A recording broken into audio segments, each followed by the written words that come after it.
The following video is an excerpt taken from a video titled Journey Through Existence, Exploring Life, Knowledge, and Beyond. Chapter 1. The Essence of Life. A Journey of Consciousness. In the grand tapestry of existence, humans have long grappled with profound questions that touch the very core of our being. What is the purpose of life? Why do we exist? And what lies beyond our mortal coil? This chapter delves deep into these existential quandaries, exploring the interplay of life, death, consciousness, and the mysteries that remain unsolved.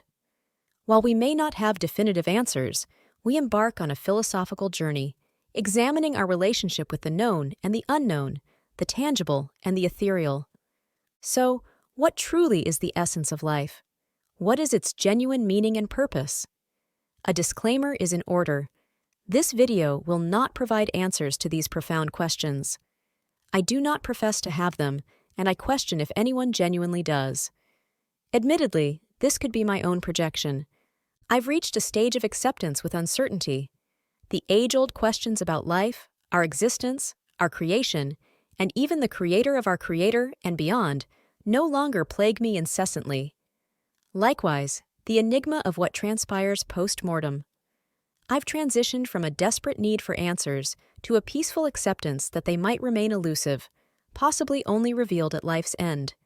Such answers, then, would truly be to die for.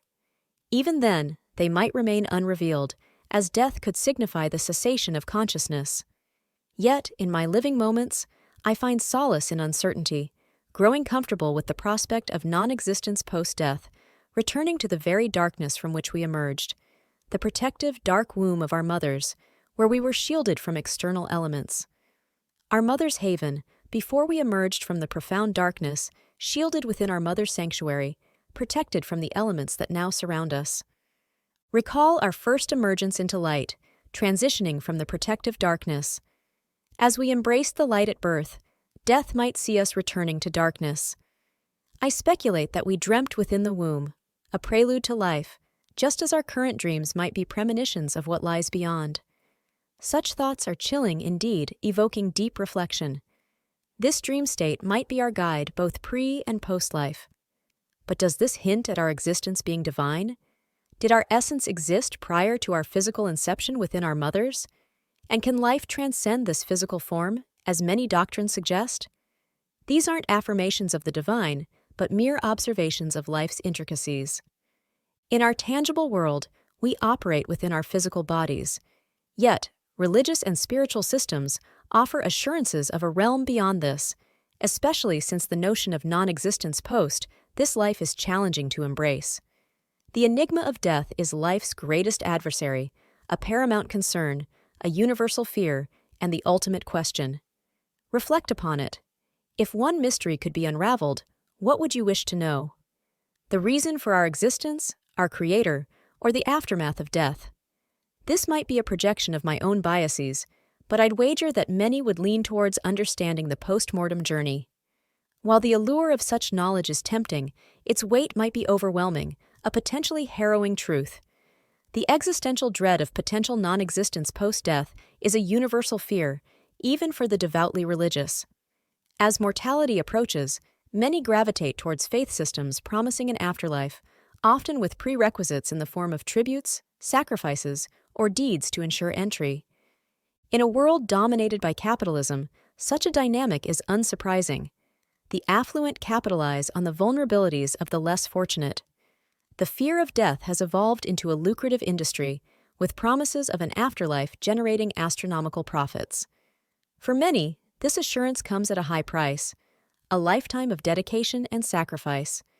It's astounding that the promise of an afterlife often demands one's entire life, leading many to grapple with their faith and adhere to doctrines promising existence beyond death, regardless of its nature. Many would prefer an eternity in damnation over absolute non-existence. This leads me to ponder, must there be a divine rationale for our existence? Why the insistence on an afterlife? Why the compulsion to understand? I've come to believe that perhaps it's best left unknown. Maybe our experiences are designed to be enshrouded in mystery, to fully immerse in life's journey without definitive answers. If life is about experiences, then its true essence remains an enigma. Currently, I lean towards the perspective that life is fundamentally about experience. That's the purpose I choose to assign, even while acknowledging that its true nature might forever remain an enigma. To undergo the journey of birth, to embrace the myriad facets of life, and then to face the inevitability of death. To transition from the vibrancy of youth to the wisdom of old age. From our earliest moments of crawling on all fours to the days of running on two legs and eventually relying on a third for support. To be born, to live, and then to pass away. To fully engage with life's spectrum, from its joys to its sorrows, and to contemplate upon one's journey until the final departure. And many of us fear that act of departing, the transition between lives, or the potential shift into non-existence. The very idea of ceasing to exist, the cessation of consciousness, is daunting. We move from light to darkness. While some assert that energy cannot be created or destroyed, but merely transformed, this does not necessarily imply that our life energy will transition into another realm or existence. It simply means the energy that animates us and gives us consciousness will metamorphose into a different form of energy. This transformation doesn't guarantee the continuation of our consciousness. For example, our cells have energy that will change when the cells get old. The energy that kept our molecules together will be let go when our atoms get weak. This happens when our molecules come apart and our bodies break down. Our bodies have everything they need to break down. This means our bodies are meant to die. But do our minds keep living after our bodies die? I see life and death differently than many people. I think of life as being aware of the world we can touch and see. I think of death as the end of that awareness in this world. I think maybe there's another kind of life after death, but it's different. Maybe it's like energy. So, I think of life as being aware, and this life as an experience of that awareness. Maybe when we die, we join a bigger kind of awareness, or maybe not. I'm okay with not knowing. Some people find that hard, but I'm open-minded. I'm not an atheist. I believe there's something or someone bigger than us. I think that something or someone is more aware and knows more than us. If that's true, maybe we can become like them. But that's only if they're real, and we can be like them. I think our world and our bodies are too complicated to just happen by accident. But just because I think that doesn't mean there's life after death, or that we have a special reason for being here. Think about machines and AI. They exist to help people. Some people might think that's a special reason. Some people might think humans are like gods to AI. But we aren't special. We didn't make ourselves or the world. So maybe whoever or whatever made us didn't make themselves. I don't believe in aliens from the past or certain old stories. I think those ideas are like religions because they say things they can't prove. When you believe in something that can't be proven, it's like having faith. Whether it's a religion, a spiritual idea, or an old story about gods, I think they're all types of religions.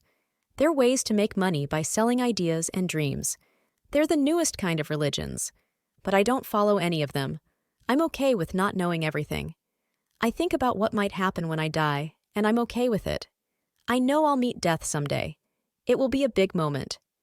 Here are some fun ways to think about meeting death. 1. Death? I've had it on my calendar for ages. 2. I told death to chill. I'm not ready for our hangout yet. 3. When death knocks, I'll answer with, "Did you bring snacks?"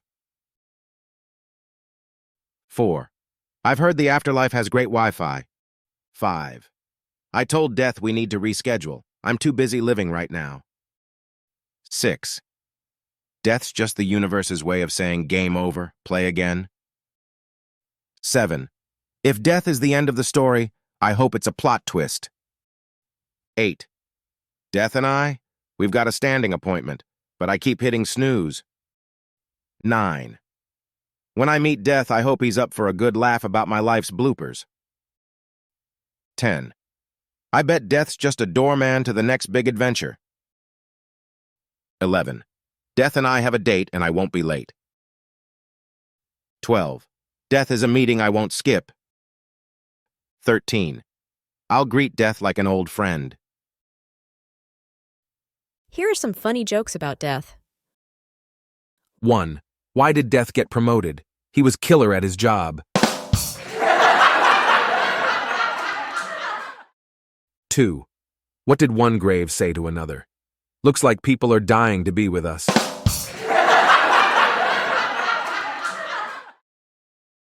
3.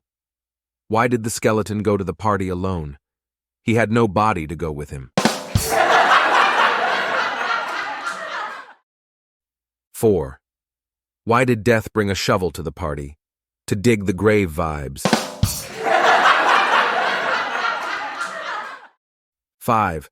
Why was the ghost always calm in stressful situations? He couldn't lose his pulse. Death is something we all go through. It might be the last thing I feel. It might be the end of my journey. It's like going into the dark. I was born from darkness into light, and I'll go from light back to darkness when I die. The light started in the darkness and will go back to it. So, I'll go back to the darkness I came from. Maybe I'll stay there forever. That might sound scary. What do you think? Some people might find it scary, but others might find it peaceful. It's like when you go to sleep. You close your eyes, and everything is dark until you start dreaming and awakening in light, in the astral reality. Life, with its myriad experiences, complexities, and uncertainties, remains one of the universe's greatest enigmas. While we navigate the realms of consciousness, existence, and potential non-existence, we must find solace in the journey itself. Embracing the unknown, questioning our place in the grand scheme, and seeking understanding are intrinsic to human experience. As we ponder the transition from light to darkness and the cyclical nature of existence, it becomes evident that our perspectives shape our realities. Whether we view life as a fleeting moment or a step towards a greater journey, the essence remains. Life is a profound experience, and how we choose to interpret it defines our individual journeys.